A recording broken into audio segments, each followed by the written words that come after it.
Hello guys and welcome back to the Suffolk Business Podcast. We are very lucky today because we are joined by the one and only Ross Dean, and we were on his podcast actually last week. So it feels a bit meta today because we are again reversing roles, and we are lucky to have him on the podcast. So thank you, Ross, for joining us today. For those of you that don't know, Ross is a photographer. He also, like we've mentioned, he actually has his own podcast called Make Today Count. So if you want to make your day count, there we go. Make sure. Can I have that as a sound bite? Yeah, well done, man. No, thanks. Make sure you listen to his podcast because he gets some really cool guests on as well, and there's lots of value to be had there too. But first of all, Ross, thank you for joining us, mate. Can you kind of just start the podcast off? Are you able just to kind of give us a bit of a brief background, add on to what I've just said, explain to the viewers and the listeners what exactly you do? Yeah, so I own Ross Dean Photography here in Ipswich. Initially started off in portraiture, moving on to weddings, so working from a business to consumer point of view. And then more recently, within the last sort of 18 months, transition more over towards commercial work in regards to headshots and personal branding. Yeah. So the clients I work with really want to kind of tell the stories around what they do. So I work with clients both on a sort of a one-to-one basis as well as going into companies, and really kind of showcasing the people that work for them, their personalities. So, you know, these companies kind of want to market day to day on Instagram, Facebook, that kind of thing. Yeah.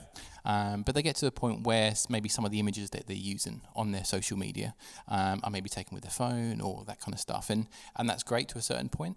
But what I find is that a lot of my clients have one session and then they kind of want to have more content off the back of that. Absolutely. So it's important to them that we kind of work with people on an ongoing basis to just give great content so they can share with you guys. And yeah, no, I think that's really cool. And it's something that we do as well, isn't it? So for those that are listening, if you have been on our Instagram or our Facebook, then you will see a lot of photos purely because like just for that reason is that sometimes we have a really cool message to share, a topic that we want to kind of to give out, but the problem is we don't have any kind of media to attach to it. We obviously have the podcast, which is great. We clip all of that. They've got all the videos. But photos are a big thing for us because when we're the ones creating the content, it's very rare for us to be in front of the camera and actually kind of have that and very aspect. rarely it's not actually contextualized to the caption. No. So, but it's just to make sure that we have content to attach to the copy. Yeah. So in terms of that then, Ross, because I think it is a really cool thing that's kind of partly your niche as well as a photographer, to be able to actually move with the times and understand that there is a demand for that. Yeah. Especially like you said, for those business owners that are looking to actually share their personal brand and have that aspect out there into the world. So obviously you mentioned, did it kind of take you so when you started doing photography, was this something that you kind of stumbled across, kind of doing the more personal brand aspect of what you do? You know, it was something that I kind of always have done. So predominantly my business was around sort of business to consumer, so around families and portraits and weddings and that type of thing. It was something that I was kind of doing, but in me it was something that really kind of resonated with what I was doing. And kind of my journey throughout that business, what I was finding is that with the clients I was working with on a commercial level, they were interested in the same sort of stuff as me. They really were passionate about putting their best foot forward when it comes to their branding. So it just kind of felt natural. And although, you know, I had a fantastic time doing all the consumer stuff as well, which was amazing. As I progressed as a business owner, as a person, as a dad, as a husband, all these type of stuff, it just felt like a natural progression for me. And because I was kind of interested in a lot of things to do with kind of business, personal development, all that kind of stuff, it felt that, you know, I'm a big persona of like attracts like and that kind of thing. And what you put out into the world, you're going to attract. So it was just kind of a natural step for me to kind of work with business owners like myself who are interested in brand, interested in kind of putting the best foot forward and just kind of making the best out of, you know, their businesses. No, that's really What's your advice for a business or even a personal brand? What's your best advice you'd give for them to actually grow brand effectively?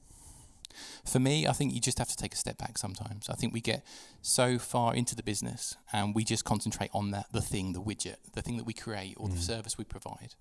And for many of us, that's just natural because that's what we do and that's what we kind of think our clients are going to be interested in. And that is to a certain extent. But for me, and the experience that I've had is that when you start to connect with your prospective clients in quite a deeper way, kind of telling them about why you do what you do, tell them about, how you started off, what challenges you've had, sharing things about your family. I work with a lot of clients that, especially with the personal brand work, we set up a session whereby an element of that is kind of showing the business, behind the scenes in the business, but also showing their family life as well. Again, that like attracts like thing.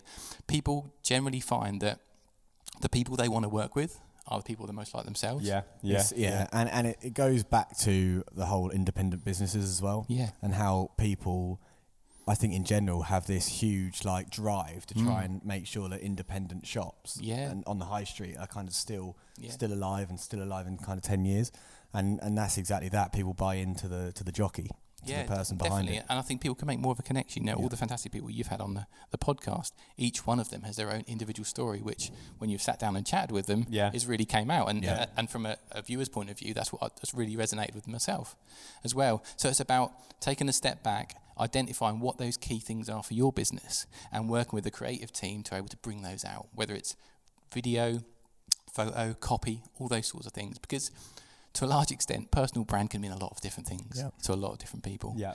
But from my point of view, in my niche, it's using still photography to kind of capture that, whether it's your website, your social, articles, if you're doing speaking work, all that kind of stuff, to kind of just really show the whole business, and digging into those places where other businesses aren't, and where you can kind of really set yourself apart in that way. Absolutely. I mean, we've flown the flag for personal branding for a long time, and obviously, the reason we branded ourselves as Media Bros is because, again, when you talk about kind of having that instant attachment and to a brand or a company, I think what helps us a lot is the fact that we are brothers and people can see that we're brothers. Because I think if two brothers are approaching you with a business opportunity, I think there's that trust there weirdly already. I can't pinpoint why, but I think especially when family is involved, I will often in sales conversations, I'll often relate things back to family, and I think that definitely helps put people at ease. There's one thing though that obviously I imagine you must come across a lot when people are talking to you about their own personal brand.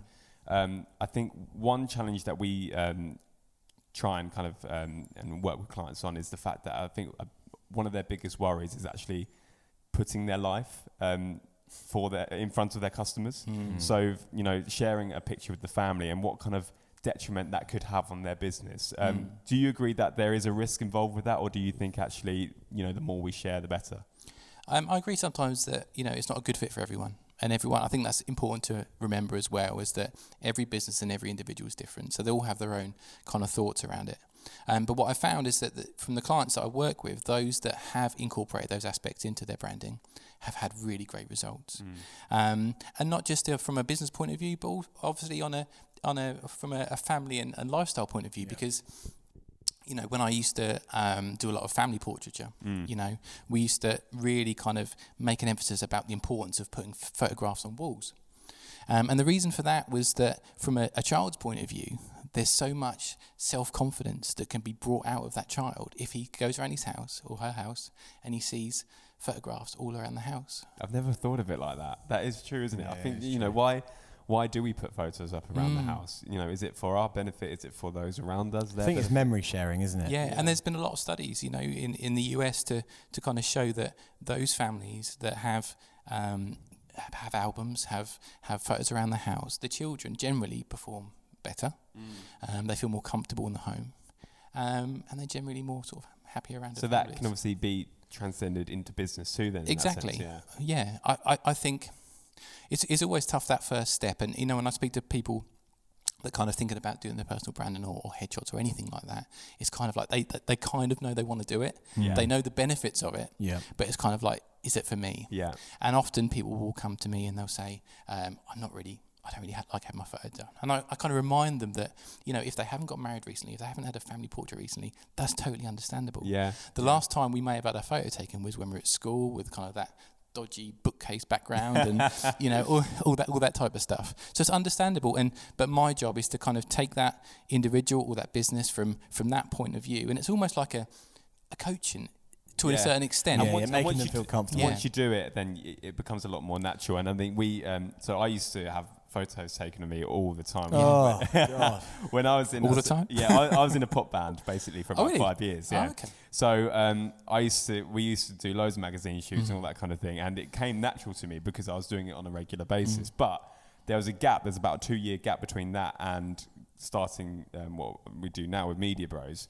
And in that space of time, I reckon I could count on one hand how many photos I saw of myself because I just never had photos taken of myself or anything like that. So then our first shoot that we did, again, to kind of, kickstart our personal brand, was really awkward because I suddenly forgot actually how to look at a camera. Okay. And then, the photos are good evidence of this, and we still post some of them today. But I look back at them and think, man, I look so awkward. I feel really, really awkward. But we've since had another shoot, and it was a lot more natural to us, wasn't it? Because we kind of knew exactly kind of what direction we were going in with it. Yeah. For those that you're listening and watching this, we have seen results. We have seen, posting, having that content there, even just from the aspect of looking at our main feed, seeing those kind of professional photos has helped a lot with, in terms of our insights, getting more engagement, reach on our photos, has definitely helped. So I think you are definitely kind of on the right track. Yeah, I mean, it really helps with positioning as well. Yeah. So if prospective clients can kind of see that you're having a professional photo shoot taken, professional shots, it's just another way of setting yourself apart. Yeah, and I think a lot of business owners and personal brands struggle with the kind of opinions of others and what people are going to say, what their friends are going to say, what their family are going to say if they put this stuff out to the world. And that's an understandable position as well. There's an anxiety around that for sure. Definitely. It's a whole other subject, but I think certainly at the start of what I was doing, that there was certainly that aspect. And now it's like, just couldn't care less. But people do have that issue. Definitely. So what would you say to those?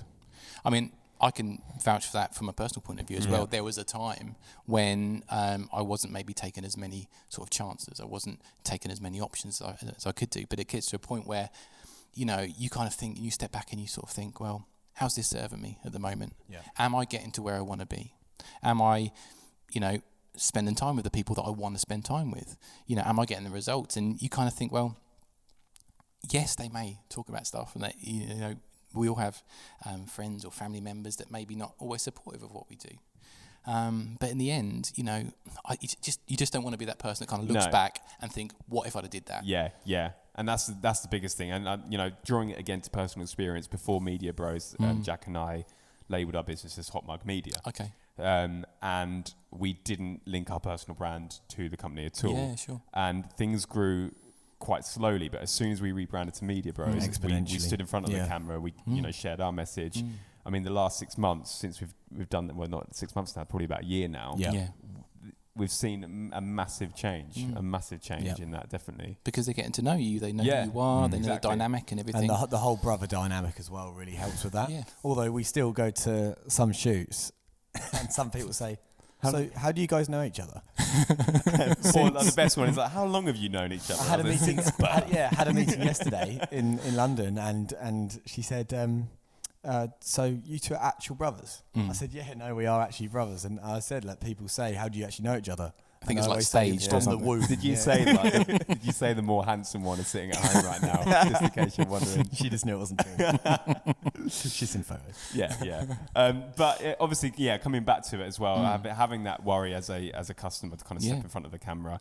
Are there any techniques or anything that you do on shoot just to kind of, or even before the shoot to prepare them, just to try and make sure it's as a comfortable experience as possible? Yeah, absolutely. I mean, the main thing for me is setting expectations. Yeah. So for a lot of people, it's kind of what they perceive is going to happen at a shoot, at a consultation, recording a podcast, all that type of stuff.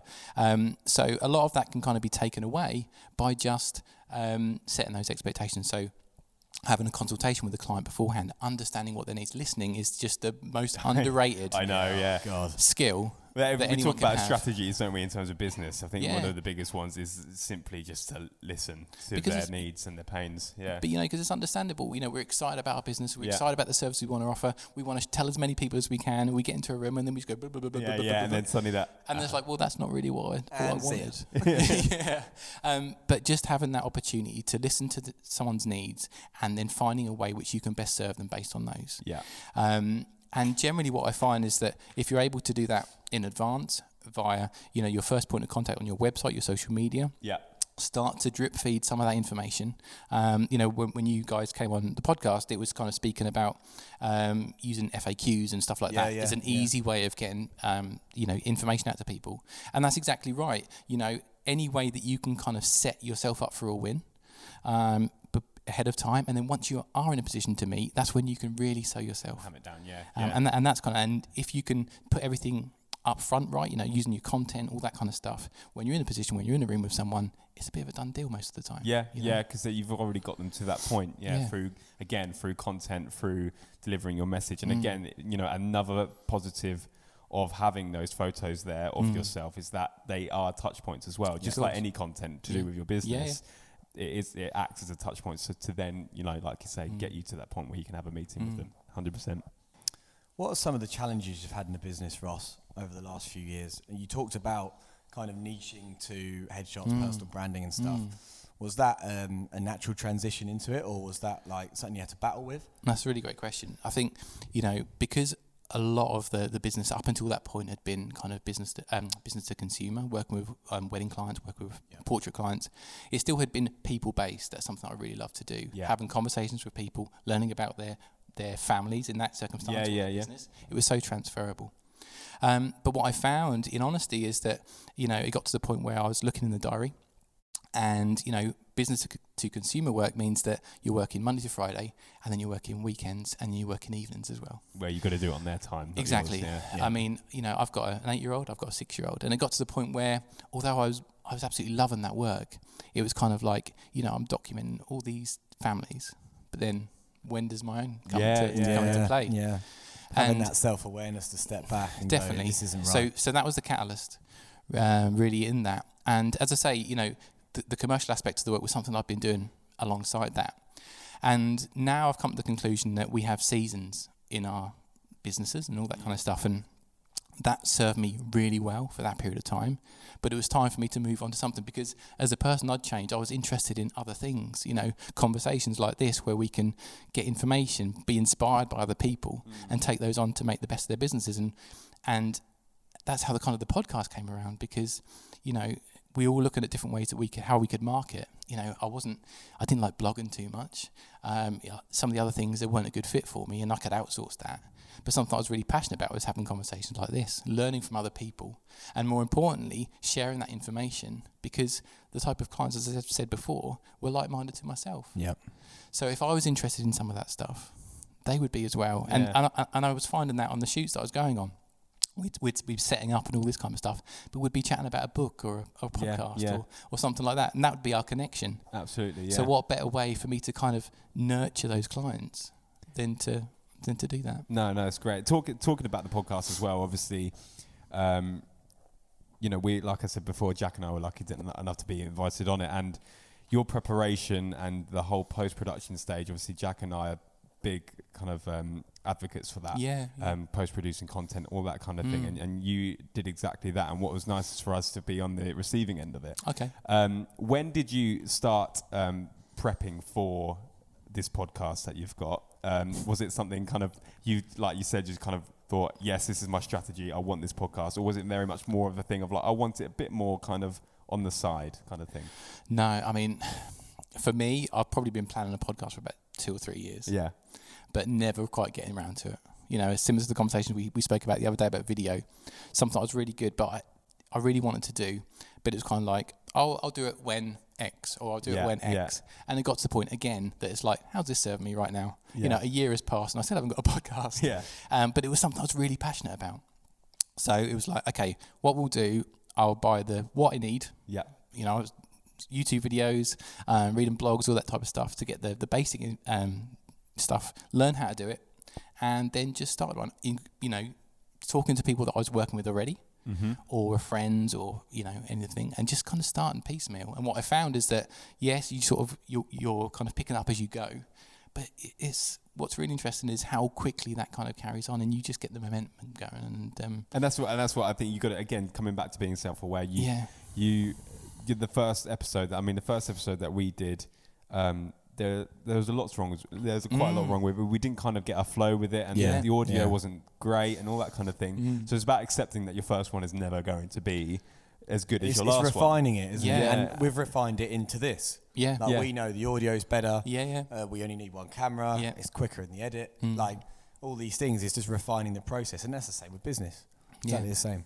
It's just starting small, picking up, and it's surprising how quickly you can just get that momentum going, and you learn all the time, from all this stuff. And have you seen a business return on the podcast as well? Have you kind of seen it work in terms of your marketing too? Yeah, I mean, whether it's been kind of like direct work that's come from guests that I've had, or whether it's kind of referrals, it's just that awareness, that positioning, and that's really helped, knowing that I'm kind of promoting these type of conversations that are going to be, accessible and interesting to a lot of people that I kind of want to appeal to.